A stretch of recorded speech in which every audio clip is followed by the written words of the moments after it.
La dernière guerre terrestre.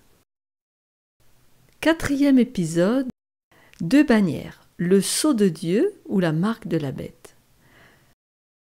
Dans notre étude sur la dernière guerre mondiale présentée dans l'Apocalypse, nous avons vu jusque-là qu'elle aura 2 dirigeants, 2 cultes et 2 lois. Maintenant, intéressons-nous à ces 2 bannières. Nous avons constaté que très bientôt, le monde entier va révérer la bête. Apocalypse 13, verset 8 le confirme. « Et tous les habitants de la terre l'adoreront, ceux dont le nom n'a pas été écrit dès la fondation du monde dans le livre de vie de l'agneau qui a été immolé. » Eh bien, pour éviter de rendre un culte à la bête, il faut être scellé et inscrit dans le livre de vie de l'agneau. Nous devons être cachés en lui et avec lui, n'est-ce pas ? Et pour être en lui et lui appartenir, il nous faut lui obéir par amour. Regardez ce que nous dit Romains 6, verset 16. « Ne savez-vous pas qu'en vous livrant à quelqu'un comme esclave pour lui obéir, vous êtes esclave de celui à qui vous obéissez, soit du péché qui conduit à la mort, soit de l'obéissance qui conduit à la justice. » Le mot esclave pourrait être remplacé par serviteur, pour être moins négatif sur le plan de la justice. On montre à qui l'on appartient par son obéissance. Le monde entier est en train de se ranger d'un côté ou de l'autre, sous la bannière du prince Emmanuel ou sous celle de Satan.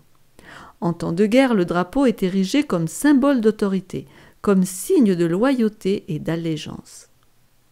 Dans le grand conflit qui est déjà le nôtre, la guerre fait rage autour de 2 enseignes, le signe du Créateur et celui de son ennemi, la créature créée par lui. On les retrouve dans le livre de l'Apocalypse. Commençons par le sceau de Dieu. En Apocalypse 7, verset 1, il nous est dit « Après cela, je vis 4 anges, debout aux 4 coins de la terre. Ils retenaient les 4 vents de la terre, afin qu'il ne soufflât point de vent sur la terre, ni sur la mer, ni sur aucun arbre. » Les vents, dans la Bible, sont des symboles de guerre, de lutte. Comme en Daniel 7, les différentes bêtes de proie représentaient les différents royaumes du monde qui sont sortis de la grande mer, elles-mêmes agitées par des vents impétueux, de même l'humanité est agitée par des vents de révolte et de guerre. Mais dans ce verset, les anges de Dieu retiennent ces vents. Pour quelle raison ? Bien, lisons les versets suivants. « Et je vis un autre ange qui montait du côté du soleil levant et qui tenait le sceau du Dieu vivant. Il cria d'une voix forte aux 4 anges à qui il avait été donné de faire du mal à la terre et à la mer. Et il dit, « Ne faites point de mal à la terre, ni à la mer, ni aux arbres, jusqu'à ce que nous ayons marqué du sceau le front des serviteurs de notre Dieu. » Voici le signe de Dieu, son sceau, sa marque, qui est placé où ? Sur le front, c'est-à-dire dans le lobe frontal de l'être humain, là où siège la raison, le jugement et la conscience. C'est bien là que Dieu veut l'imprimer profondément, dans le plus profond de la pensée, à partir de laquelle on prend des décisions pour Christ et sa vérité. Si la vérité y est profondément ancrée, on ne pourra la déloger facilement, à moins de tuer la personne.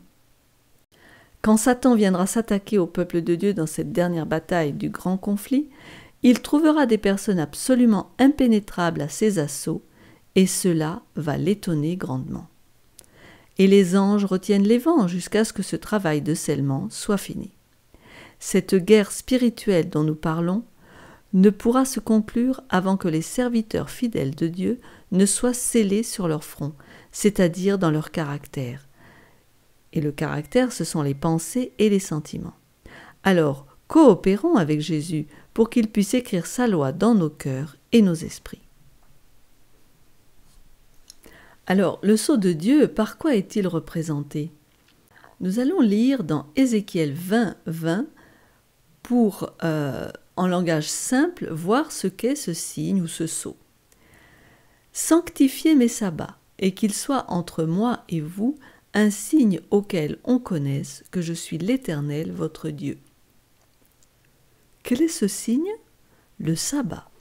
Et au verset 12, il est dit « Je leur donnai aussi mes sabbats comme un signe entre moi et eux, pour qu'ils connussent que je suis l'Éternel, qui les sanctifie. » Ces versets nous disent très clairement que le signe entre Dieu et son peuple est le sabbat. C'est un signe d'appartenance, d'allégeance. C'est le sceau de la loi de Dieu, au cœur de cette loi.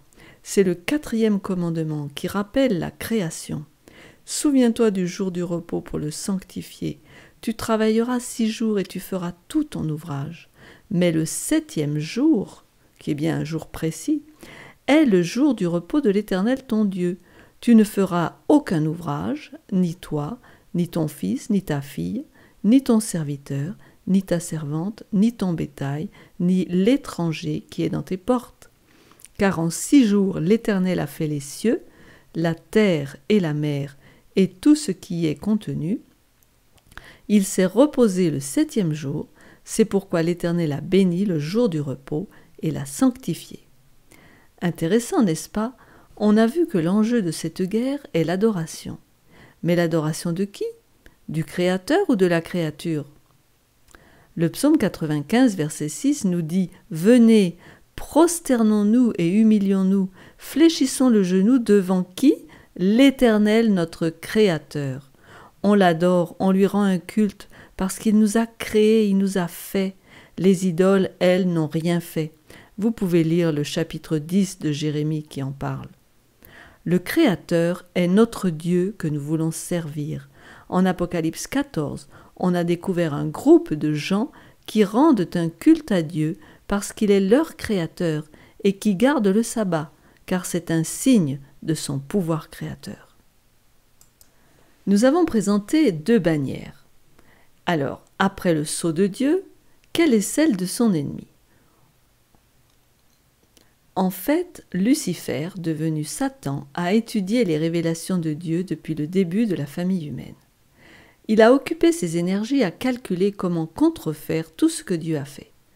Rappelons-nous que Satan ne crée rien, il ne peut rien faire naître, il ne peut que pervertir, contrefaire et substituer, c'est tout. Il a donc cherché à dévier l'attention de l'humanité sur la création au lieu du Créateur. Et c'est ainsi que les hommes rendent un culte à n'importe quoi, et à peu près tout.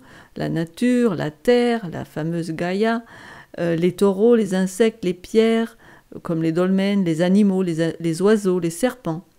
Mais un culte très éminent, dans de nombreuses civilisations, était et est d'ailleurs toujours le culte du soleil, l'objet le plus glorieux du ciel qui semble donner la vie. Et la caractéristique du paganisme a été le culte du soleil, à Babylone, en Égypte, en Grèce, à Rome. Aujourd'hui, on le vénère au Japon. D'ailleurs, il est sur le drapeau japonais. On le vénère en Inde. Dans les premiers jours du christianisme, quand Satan lançait sa grande tentative de combiner les formes du christianisme avec les erreurs du paganisme, il conçut l'idée de prendre le dimanche, que l'on appelle le Sunday, donc le jour du soleil, et d'en faire le jour d'adoration des chrétiens.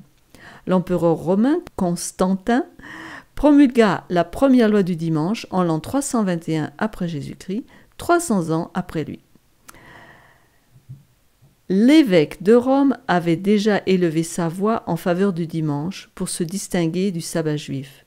Peu à peu, et sur une longue période, le transfert se fit, et le sabbat du 7e jour fut dévalorisé, alors que cette fête païenne, donc du dimanche, était exaltée. C'est au concile de Laodicée, au cours du IVe siècle, que l'Église catholique romaine transféra officiellement la solennité du sabbat au dimanche.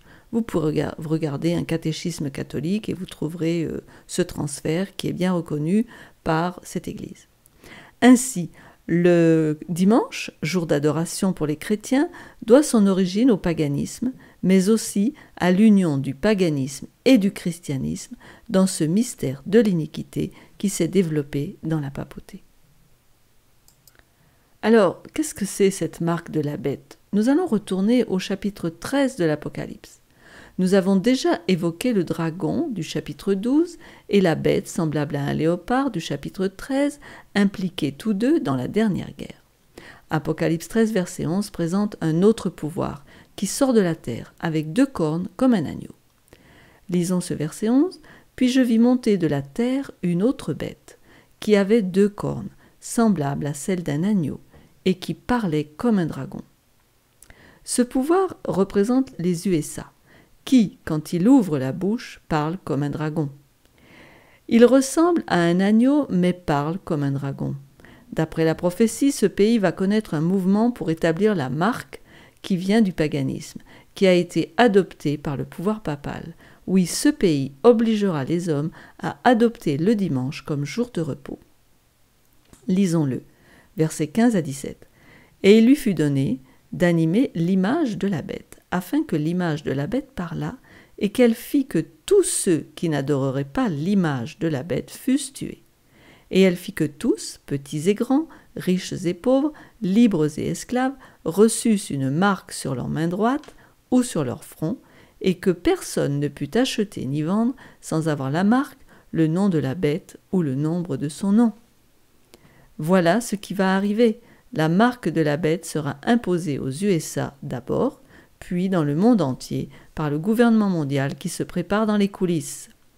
Le dragon, la bête et la bête à 2 cornes, appelée aussi le faux prophète, vont combiner leurs forces. Le sujet de contention portera sur l'adoration du sabbat ou l'adoration du dimanche. Cette dernière est comme une marque que l'on recevra sur la main ou sur le front, et sans elle, on subira des pressions économiques. Regardez les nouvelles sur Internet aujourd'hui. Des lois du dimanche commencent à être agitées. Le repos hebdomadaire pour la famille, pour la création, pour la terre. Vous pouvez aller voir, si vous voulez plus de renseignements, la vidéo sur l'image de la bête. Cette marque de la bête s'oppose au sceau de Dieu, et Dieu retient encore un peu les vents pour que ses enfants soient scellés. Apocalypse 14 nous donne une vue d'une compagnie triomphante qui remporte la victoire sur la bête et son image. Les premiers versets présentent une compagnie de personnes qui se tiennent avec l'agneau sur la montagne de Sion, ayant les harpes de Dieu et le nom du Père écrit sur leur front. Ceci montre que le sceau est plus que le fait de garder un jour à part, c'est la réception du caractère de Dieu dans toute sa plénitude. Il reflète le caractère de Dieu qu'ils ont appris à connaître en Christ. Alors demandons à Dieu d'écrire sa loi dans nos cœurs. Apprenons à aimer son sabbat, signe de son pouvoir créateur.